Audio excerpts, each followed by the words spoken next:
Work done को हम लोग लिख सकते हैं minus P external delta V, या हम इसे लिख सकते हैं minus P external dV. Small change के लिए हम ये लिख रहे हैं,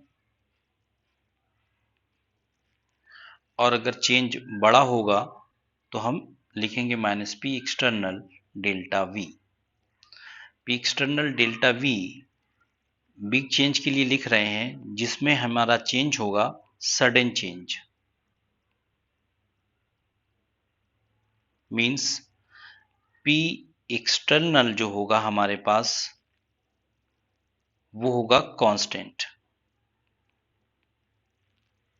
स्मॉल चेंज के अंदर जो हमारे पास पी एक्सटर्नल होगा वो होगा वेरिएबल, स्मॉल चेंज होगा।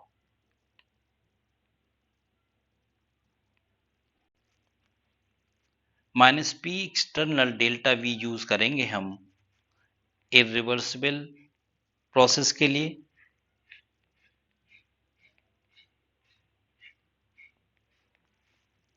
Minus P external d V use करेंगे हम रिवर्सिबल प्रोसेस के लिए।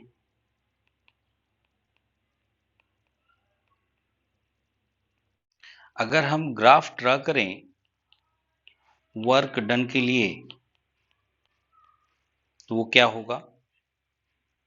अगर कोई क्वांटिटी है हमारे पास x equals to a into B, जो कि मल्टीप्लिकेशन में है a और b, तो दो चीज़ों का, जब दो क्वांटिटी का अगर मल्टीप्लिकेशन है तो जो उसका आउटपुट होगा, अगर हम उसका ग्राफ ड्रा करें, से दैट a को हम इस एक्सिस पर रखें और b को इस एक्सिस पर रखें, तो a और b के बीच में जो हमें एरिया मिलेगा वो हमें क्या देगा?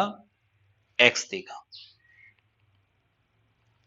a एंड b के बीच का जो ग्राफ होगा और उसका जो एरिया होगा वो हमें देगा x।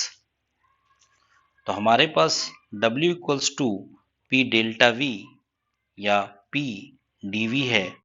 अगर हम लोग ड्रॉ करें P और V के बीच में ग्राफ, तो हमें इसका जो ग्राफ होगा वो हमें देगा work done, means area of the graph क्या देगा? वर्क डन देगा। सपोज हम लोग कर रहे हैं कंपैरिजन। अगर हम ग्राफ में देखें, पीवी ग्राफ में, अगर हमारे पास प्रेशर की कोई वैल्यू है, यहां पर वॉल्यूम की कोई वैल्यू है, अगर हम स्मॉल चेंज करेंगे तो वॉल्यूम स्मॉल चेंज हो जाएगा, फिर स्मॉल चेंज करेंगे तो स्मॉल चेंज हो जाएगा। तो जो स्मॉल चेंज आएगा, अभी हम लोगों ने देखा, जब स्मॉल चेंज की बात होगी तो हमारे पास प्रोसेस कैसा होगा? प्रोसेस होगा हमारा रिवर्सिबल। तो स्मॉल चेंजेस के लिए अगर हम हर पॉइंट को इस तरह से ड्रॉ करें और माने हमारा ये प्रोसेस इनफाइनाइट स्टेप में हो रहा है, तो इनफाइनाइट स्टेप में हो रहा है तो इनफाइनाइट पॉइंट्स हमें मिलेंगे। अगर हम इनफाइनाइट पॉइंट्स को जोड़ेंगे तो हमें मिलेगा कर्व। P और V इनवर्सली प्रोपोर्शनल हैं, और जब इनवर्सली प्रोपोर्शनल होता है तो हमें जो ग्राफ मिलता है वो होता है रेक्ट एंगुलर हाइपरबोला, और इसके बीच का जो एरिया होगा वो हमें देगा वर्क डन। तो हम कहें कि रिवर्सिबल प्रोसेस के लिए अगर हमें वर्क डन होगा तो ये जो शेडेड एरिया है, इस शेडेड एरिया क्या देगा? हमें वर्क डन देगा रिवर्सिबल प्रोसेस के लिए। और रिवर्सिबल प्रोसेस के लिए हम कर्व को ड्रा कर सकते हैं, क्योंकि इसके अंदर होगी हमारे पास इनफाइनाइट पॉइंट, स्मॉल चेंजेस कर रहे होंगे हम लोग। प्रेशर में अगर कंसीडरेबल चेंज करते हैं हम तो क्या होता है? यहां पर हमारे पास कोई वॉल्यूम है V और यहां पर हमारे पास है प्रेशर P। तो वॉल्यूम उस गैस का कंप्रेस होगा मान लीजिए हम लोग यहाँ पर कंपैरिजन कर रहे हैं, तो वॉल्यूम हम कंप्रेस कर रहे हैं और प्रेशर कैसा है, यहाँ पर जो प्रेशर हमने अप्लाई किया है वो इस पॉइंट से लेकर इस पॉइंट तक क्या है, कांस्टेंट है। तो जो ये एरिया आएगा ग्राफ के अंदर, वो एरिया हमें क्या देगा, वर्क डन देगा इस कांस्टेंट प्रेशर के लिए। अब फिर अगर हम इस प्रेशर को बढ़ाते हैं, इस कांस्टेंट प्रेशर के लिए जो हमारे पास एरिया आएगा वो होगा, अब अगर प्रेशर फिर इंक्रीज कर रहे हैं हम, तो गैस हमारी और कंप्रेस होगी और यहां पर इस स्टेप पे क्या होगा, ये कांस्टेंट प्रेशर होगा। तो यहां पर हमारा हर स्टेप के ऊपर क्या हो रहा है, P कांस्टेंट है और जो चेंज है हमारे पास वो चेंज बड़ा चेंज है, वॉल्यूम में जो चेंज आ रहा है वो बड़ा चेंज आ रहा है। तो ये जो प्रोसेस है जो हमारे पास हमको मिल रहा है P कांस्टेंट के साथ, ये हमें इसको यहां पर बोल सकते हैं कि इंडिविजुअली हर प्रोसेस इरिवर्सिबल है। इरिवर्सिबल प्रोसेस के लिए हम कर्व ड्रा नहीं कर पाएंगे, क्योंकि इसके अंदर सिर्फ हमें मिलेगा इनिशियल पॉइंट और इसके अंदर मिलेगा हमें फाइनल पॉइंट। और कर्व ड्रा करने के लिए हमें कितने पॉइंट्स चाहिए, इनफाइनाइट पॉइंट्स चाहिए।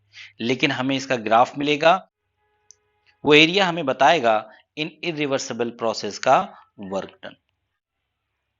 अगर इन सभी प्रोसेस के वर्क डन को हम ऐड करेंगे तो हमें मिल जाएगा वर्क डन। तो हम यहां पर इसको समझ सकते हैं कि ये हमारे पास जो प्रोसेस हम लोग कर रहे हैं वो कैसा प्रोसेस है, इरिवर्सिबल प्रोसेस।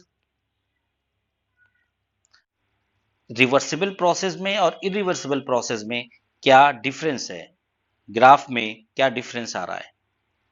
रिवर्सिबल प्रोसेस के लिए हम लोग कर्व ड्रा कर सकते हैं, इरिवर्सिबल प्रोसेस के लिए कर्व को ड्रा नहीं कर सकते हैं हम लोग। फर्स्ट, जो एरिया आएगा वो एरिया हमें वर्क डन देगा दोनों में। वर्क डन रिवर्सिबल प्रोसेस के लिए हम लिखेंगे पीडीवी, इरिवर्सिबल प्रोसेस के लिए हम क्या लिखेंगे, पी डेल्टा वी। अगर दोनों के एरिया को हम कंपेयर करें तो एरिया इरिवर्सिबल प्रोसेस में हमें ज्यादा मिल रहा है, अगर हम कंपैरिजन करें तो एरिया इरिवर्सिबल प्रोसेस में हमें ज्यादा मिल रहा है, ये एरिया हमें ज्यादा मिल रहा है। इसका मतलब ये है कि W हमारे पास जो होगा रिवर्सिबल प्रोसेस में लेस होगा और इरिवर्सिबल प्रोसेस में मोर होगा। फिर से एक बार ध्यान से सुन लें, वर्क डन जो आएगा रिवर्सिबल प्रोसेस में वो कम होगा, इरिवर्सिबल प्रोसेस में जो वर्क डन होगा वो ज्यादा होगा।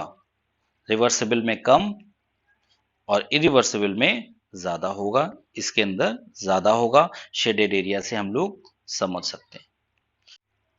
और इसे अभी हम आगे डेरिवेशन में भी देखेंगे। ये ग्राफ है हमारे पास रिवर्सिबल के लिए और ये ग्राफ है हमारे पास इरिवर्सिबल के लिए।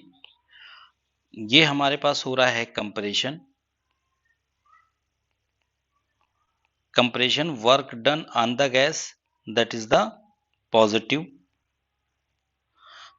तो अगर सिस्टम पे आपको वर्क करना है, मींस वर्क अगर हम इनपुट कर रहे हैं तो वर्क इनपुट हमें कम करना पड़ेगा, किसके केस में, रिवर्सिबल के केस में।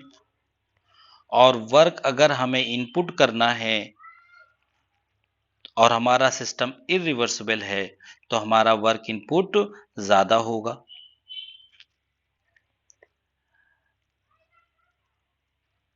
अगर हम एक्सपेंशन देख रहे हैं, work done by the gas that is negative, system work कर रहा है, वर्क आउटपुट। अगर work output means system work कितना कर रहा है तो वर्क आउटपुट क्या होगा, इसका कम होगा रिवर्सिबल का, और वर्क आउटपुट मोर होगा इरिवर्सिबल के लिए। तो ये हमने एक्सपेंशन के लिए देखा। यानी अगर हम ओवरऑल बात करें कि अगर हमें एफिशिएंसी के टर्म में सोचना है और हमें वर्क का इनपुट करना है सिस्टम में, तो हम कैसा करें? रिवर्सिबली करें। और अगर हमें सिस्टम से ज़्यादा आउटपुट चाहिए, सिस्टम से अगर आउटपुट चाहिए तो हम कैसा करें? इरिवर्सिबल करें। अगर हमें काम करना हो, मींस कंप्रेशन करना है, तो हम कैसे करें? कंप्रेशन करेंगे हम रिवर्सिबली। और अगर हमें सिस्टम से काम लेना है, एक्सपेंशन करना है, तो हम कैसा काम करें? इरिवर्सिबली। तो हमारी इफिशिएंसी अच्छी होगी। ओवरऑल पिक्चर क्या है? रिवर्सिबल में वर्क डन कम होगा, इरिवर्सिबल में वर्क डन ज्यादा होगा। हमने एक्सपेंशन के लिए भी एक्सप्लेन कर दिया और कंप्रेशन के लिए भी एक्सप्लेन कर दिया। Thank you.